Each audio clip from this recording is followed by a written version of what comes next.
안녕하세요. 오늘도 사연살롱을 찾아주셔서 감사합니다. 남편과 맞벌이를 하면서 딸아이를 키우고 있는 엄마예요. 맞벌이라고는 해도 저는 재택근무를 하고 있어서 출퇴근은 하지 않아요. 덕분에 육아도 맡아서 하고 있죠. 재택근무를 한다고 하면 다들 편하게 돈 번다고 생각하실 텐데요. 사실 그렇지 않아요. 솔직히 말해서 차라리 직장에 나가는 게 오히려 편하겠다고 생각하거든요. 출퇴근이 없이 이어지는 육아와 업무 때문에 좀처럼 쉴 틈이 없었거든요. 그래도 아이가 자라는 모습을 곁에서 지켜볼 수 있다는 건 행운이라면 행운일 거예요. 어린 자녀를 키우는 모든 엄마들이 다 그렇겠지만 바쁜 일과를 보내다 보면 아이 이유식은 정성껏 만들어 먹여도 자신의 입에 들어갈 반찬은 잘 안 해먹게 되잖아요. 그러니 늘 아이 먹고 남은 짜투리 음식이나 주워 먹고 대충 한 끼 때운다는 식으로 끼니를 넘기곤 하죠. 저도 한때는 그랬어요. 이모가 반찬을 해다 주시기 전에는요. 저에게는 이모가 한 분 계세요. 정확히는 친정엄마의 절친이시죠. 이모는 친정엄마보다도 저를 더 많이 챙겨주세요. 특히 제 입에 들어가는 것들이요. 제가 애 키우느라 못 챙겨 먹을 거라고 이모는 일주일에도 몇 번씩 저희 집에 드나들며 반찬을 가져다 주세요. 게다가 이모는 음식 솜씨가 정말 좋아요. 제가 어릴 때부터 요리 잘하는 이모라고 불렀을 정도니까요. 그냥 밑반찬도 아니고 잡채나 갈비찜 같은 손이 많이 가는 음식들도 종종 해다 주셔서 제 입이 호강을 하고 있죠. 남편도 제 음식보다 이모 음식을 더 좋아하고요. 우리 이모는 다른 사람들과는 조금 다른 삶을 살고 계세요. 아들과 둘이 살고 계시는데 아들은 제 남편과 동갑이에요. 아직 미혼인데 결혼에는 생각이 없는 것 같아요. 그도 그럴 것이 이모 아들은 몸이 불편해서 휠체어 신세를 지고 있거든요. 이모 얘기를 하려면 제가 이모를 처음 만났던 순간으로 거슬러 올라가야 해요. 그 당시 저는 18살이었어요. 초등학교 1학년이라서 엄마가 등교를 시켜주고 교문 앞까지 마중을 나와서 데리고 가던 시기였죠. 그날도 저는 당연히 엄마가 교문 앞에서 기다리고 있을 거라고 생각했어요. 그런데 늘 먼저 와 있던 엄마가 그날따라 보이지 않는 거예요. 저는 엄마 손을 잡고 집에 가는 친구들을 보면서 엄마를 기다리고 있었어요. 하지만 30분 넘게 지나도록 엄마는 오지 않았어요. 다른 1학년 아이들은 이미 다 빠져나간 상태였죠. 결국 저는 혼자 집으로 걸어왔어요. 현관문을 열었더니 현관에 놓인 엄마 신발이 눈에 들어왔어요. 그걸 보니 화가 나더라고요. 그래서 왜 데리러 안 왔냐고 투덜거리며 제 방으로 들어갔죠. 그런데 제 방에 낯선 아줌마가 이불을 덮고 자고 있지 뭐예요. 깊이 잠이 들었는지 제 목소리를 듣고도 일어나지 않더라고요. 그때 마침 방으로 들어온 엄마는 제 손을 끌고 거실로 나왔어요. 그리고는 소리 죽여 말했죠. 수연아, 방에 계신 분은 엄마 친구야. 엄마가 수연이만 할 때부터 정말 친하게 지냈던 친구인데 어른이 되고 연락이 끊겼다가 오늘 갑자기 만나게 됐어. 이모가 몸도 아프고 지금 갈 곳이 없어. 그러니까 며칠만 수연이랑 방 좀 같이 쓰면 안 될까? 저는 그러겠다고 했어요. 엄마는 제 머리를 쓰다듬어 주시고는 간식을 꺼내주셨죠. 1시간 정도 지났을까요? 잠에서 깬 이모는 저를 보고 살갑게 인사를 해주었어요. 저희 엄마 어렸을 때랑 똑 닮았다며 신기해하면서 절 바라보셨죠. 이모 목소리는 힘이 없어 보였지만 왠지 다정하고 따뜻해서 저는 이모에게 금세 호감을 느꼈어요. 이모는 우리 외할머니 집에서 같이 살게 되었어요. 외할머니는 제가 3살 때 외할아버지가 돌아가신 후 혼자 살고 계셨거든요.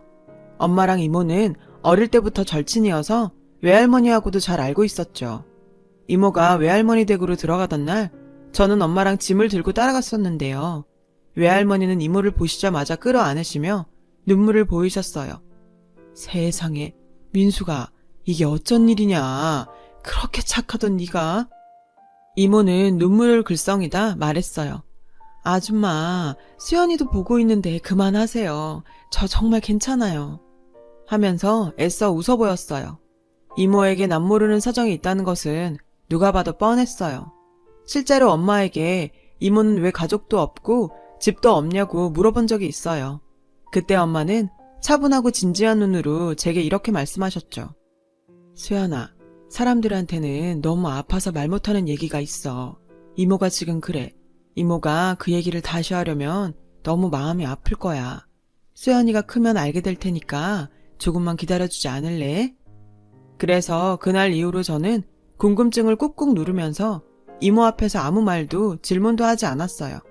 이모를 마음 아프게 하기는 싫었거든요. 저는 이모와 급속도로 친해졌어요. 외할머니가 원래 혼자 사셔서 엄마랑 저는 자주 놀러 갔었거든요. 외로우실까 봐요. 그래서 이모하고도 자주 마주치게 되었고, 이모는 제가 가면 늘 맛있는 간식을 만들어 주었어요. 자세히는 몰랐지만 이모는 당장 집을 구할 형편이 되지 못했어요.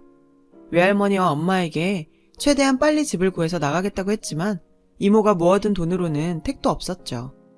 민수가 나갈 생각 말고 여기서 그냥 편히 살아. 너도 내 딸 같은 애야. 외할머니는 이모를 위로하곤 하셨어요. 이모는 얼마 뒤 동네 반찬 가게에서 반찬을 만드는 일을 하게 됐어요. 이모는 외할머니가 사양을 해도 월급의 일정 금액을 떼서 월세처럼 드렸고, 저축하는 거 외에는 저를 데리고 놀러 가거나 제게 맛있는 걸 사주는 데 썼어요. 이모는 저를 자식처럼 챙겨주었어요. 학교 체육대회나 중요한 행사 때 엄마가 일 가시면 이모가 대신 왔고, 엄마 몰래 제가 좋아하는 가수 앨범을 사준 것도 이모였어요. 중고등학교 입학식과 고3 생활, 그리고 수능 날까지도 이모와 함께였어요. 수능 시험 날에는 도시락도 싸주었고요. 이모는 돈을 충분히 모으고 경제력도 생겼지만 외할머니가 붙잡아 두신 덕에 제 곁에 가까이 살 수 있었어요. 저는 원하던 대학에 입학해 대학생이 되었어요. 성인이 되고 나서는 아르바이트도 하고 용돈을 조금씩 벌게 돼서 저도 이모한테 선물을 하고 맛있는 것도 사드릴 수 있었죠. 이모랑은 정말 친구처럼 허물없이 지냈던 것 같아요. 오죽하면 엄마가 저보고 당신 절친을 뺏어갔다고 농담까지 했겠어요. 저는 남편을 대학교 3학년 때 만났어요. 남편은 제가 3학년 올라갔을 때 갓 제대하고 복학한 학교 선배였어요. 복학을 해서 학년은 저와 같았죠. 친구와 같은 동아리였는데 그 친구가 소개를 시켜줘서 만나게 되었어요. 대화가 잘 통하고 호감이 느껴져서 자주 연락을 하다가 자연스럽게 연애를 하게 되었어요. 연애를 한 지 1년이 지나서 저희는 나란히 졸업을 하게 되었어요. 저는 졸업하고 나서 취업하려고 준비를 하고 있었고 남자친구도 마찬가지였죠. 그러던 와중에 남자친구가 제게 뜻밖의 말을 꺼냈어요. 내가 친구를 소개시켜주고 싶어. 우리는 같은 대학에 다녀서 남자친구의 친구들은 웬만하면 다 알고 지냈거든요. 이 친구는 좀 다른 친구야. 나한테는 정말 소중하고 나랑 가장 잘 맞는 절친이야. 그래서 우리 사이에 정말 확신이 들었을 때 꼭 소개시켜주고 싶었어. 남자친구의 말에서 저는 아, 진짜 소중한 절친이구나 하는 것을 느꼈고 알겠다고 대답했어요. 남자친구는 주말에 친구를 만나러 가자고 했어요.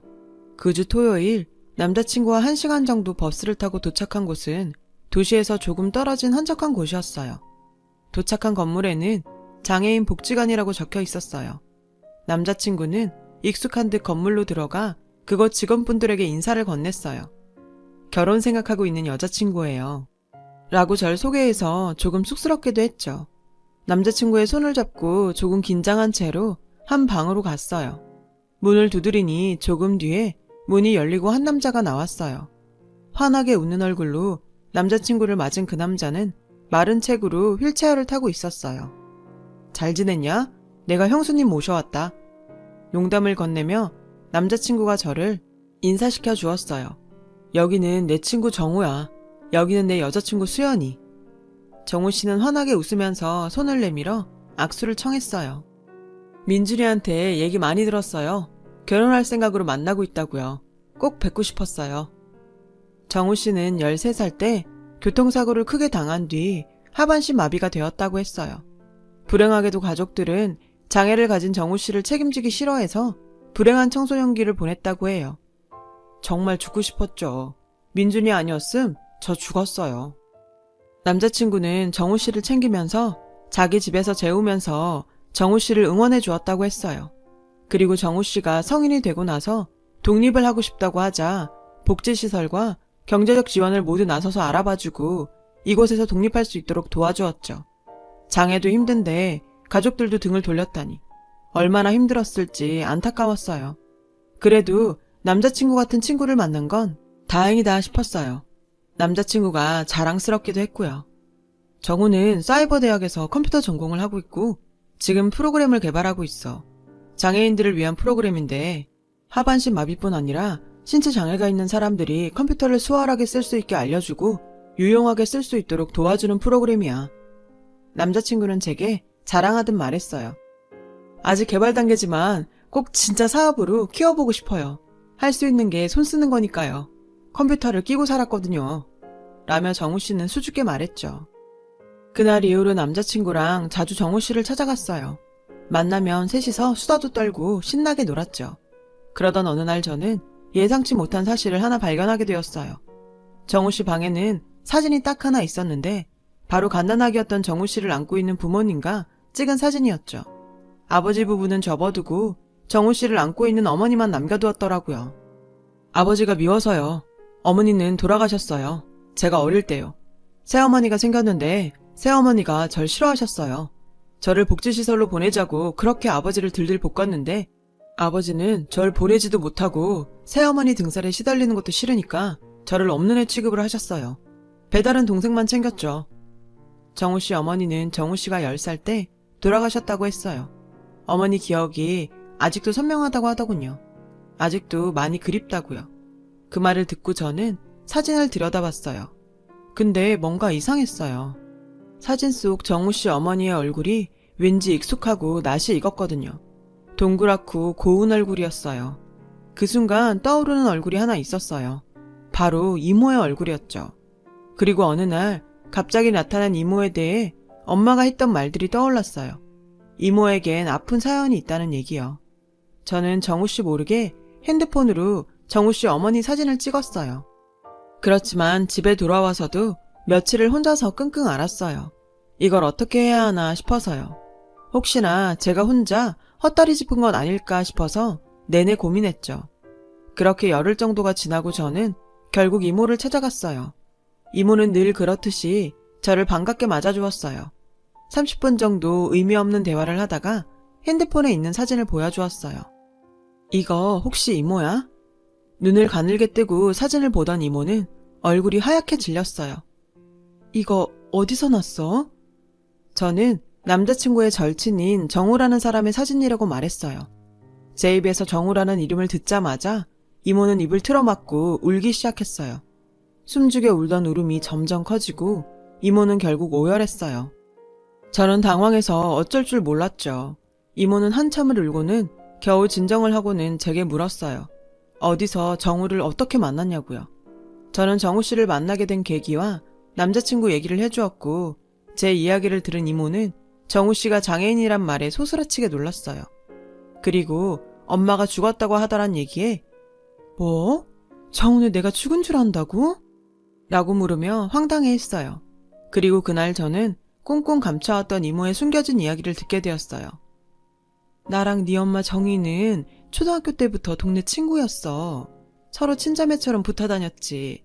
여중을 가고 같은 여고를 또 가고 그렇게 대학도 같이 갈 줄 알았어. 그런데 우리 집안에 일이 터졌어. 아빠가 사업 중에 사기를 당하신 거야. 결국 우리 가족은 너희 가족에게 인사도 하지 못하고 야밤에 짐만 싸들고 그 동네를 벗어나 도망쳤어. 빚쟁이를 피해서 말이야. 대학이고 뭐고 각종 아르바이트에 탁치는 대로 일해 돈을 벌었어. 그때 정우 아빠를 만났어. 내가 일하는 다방에 오던 남자였어. 누가 봐도 잘 사는 집 남자였지. 내가 좋다고 찾아왔고 늘 쫓아다녔어. 나는 처음엔 주제넘는 짓이라고 생각해서 거절했는데 계속 다가오니까 흔들리더라. 그래서 결국 그 사람과 사귀게 되었어. 몇 년을 아무 일 없이 만났어. 정말 아무 일 없이. 그런데 갑자기 덜컥 임신이 된 거야. 겁이 났지만 정우 아빠는 날 책임지고 결혼하겠다고 했고 나는 그렇게 결혼을 하게 되었어. 그 집에서 나는 환영받지 못했어. 시댁에선 가진 거 없는 날 못마땅해 했거든. 그래도 예쁨 받아보겠다고 임신한 몸으로 온갖 일을 다 했어. 시집살이가 고됐지만 버틸 수 있었어. 정우가 태어나고부터는 정우는 내 빛이었고 사랑하는 힘이었어. 그러다가 정우 아빠랑 이혼을 했어. 정우가 10살 때 정우 아빠에게 여자가 있다는 걸 알았거든. 나한테 그러더라.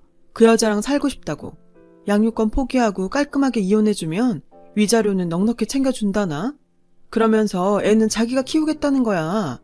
내 힘으로는 애 교육이고 뭐고 제대로 못 시킬 거라고. 애 앞에 나타나지 않겠다고 약속만 하면 애는 진짜 제대로 키워준다고. 나한테는 정우가 중요했어. 정우의 미래를 위해서 내가 떠나는 게 맞다고 생각했어. 가슴이 찢어지는 것 같았지만 내 자식을 위해서라면 참을 수 있다고 생각했어. 그래서 새벽에 몰래 짐을 싸들고 나왔어. 친정으로 갈 수는 없었어. 그래서 내가 살던 동네로 돌아온 거야. 그리고 내 가장 친한 친구를 찾아온 거지. 그날이 수연이 너랑 처음 만난 그날이야.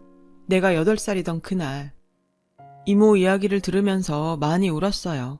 그날 집으로 돌아와 엄마한테 모든 얘기를 했고 남자친구에게도 전화를 걸어 얘기했어요. 남자친구는 놀라면서 당장 모시고 가자고 하더군요. 하지만 이모는 한참을 망설였어요. 내가 정우한테 너무 죄인이야 라면서요. 하지만 저희 엄마랑 남자친구까지 찾아와 설득을 하자 결국 이모는 정우 씨를 찾아갔어요. 정우 씨의 방문을 열고 들어간 순간 이모는 울음을 터뜨렸어요. 정우야, 엄마야, 엄마. 이모는 울면서 말도 제대로 하지 못했고 혼란스러운 정우 씨에게 남자친구가 그간의 이야기를 들려주었어요. 정우 씨는 아버지가 엄마는 교통사고로 죽었다고 했다며 말을 더듬었고 이모는 지갑에 늘 갖고 다니던 정우 씨 사진을 꺼내 보이며 증명했어요. 그 사진에서 젊은 이모는 어린 정우 씨를 안고 자전거를 타고 있었어요. 그 사진을 본 정우 씨도 끝내 울음을 터뜨리면서 오열하고 말았죠. 그날 복지시설은 눈물바다가 되었고 정우 씨는 그렇게 이모와 재회했어요. 두 사람이 같이 살게 된 건 우리 부부가 결혼을 한 직후였어요. 정우 씨가 준비하던 프로그램이 꽤 좋은 반응을 얻고 판매가 되었거든요. 덕분에 독립을 할 자금도 생겼고요. 두 사람은 크지는 않지만 빌라를 얻어서 같이 살게 되었어요. 정우 씨는 그 후로도 본가와는 인연을 끊었다고 해요. 부친의 거짓말을 용서할 수 없어서였죠. 이모와 정우 씨는 아직도 저와 남편에게 고마워해요. 저는 이 모든 게 이모가 그동안 했던 고생의 보답을 받은 거라고 생각해요. 정우 씨도 그렇고요. 정우 씨는 장애가 있고 이모의 도움을 받으며 살아야 하지만 당당하게 자기의 일을 하고 있어요. 무엇보다 행복하게 살고 있고요. 제 아이에게도 좋은 삼촌이고요. 만나야 할 사람은 꼭 언젠가 만나나 봐요. 게다가 천년이었으니 말이에요. 긴 시간을 서로를 그리워하면서 살았던 두 사람이 이제는 진심으로 행복하게만 살았으면 좋겠어요. 긴 사연을 들어주셔서 감사합니다. 여러분, 사연 댓글에 응원과 현명한 조언 부탁드려요. 좋아요와 구독은 저에게 큰 힘이 됩니다. 오늘도 좋은 일 가득하세요.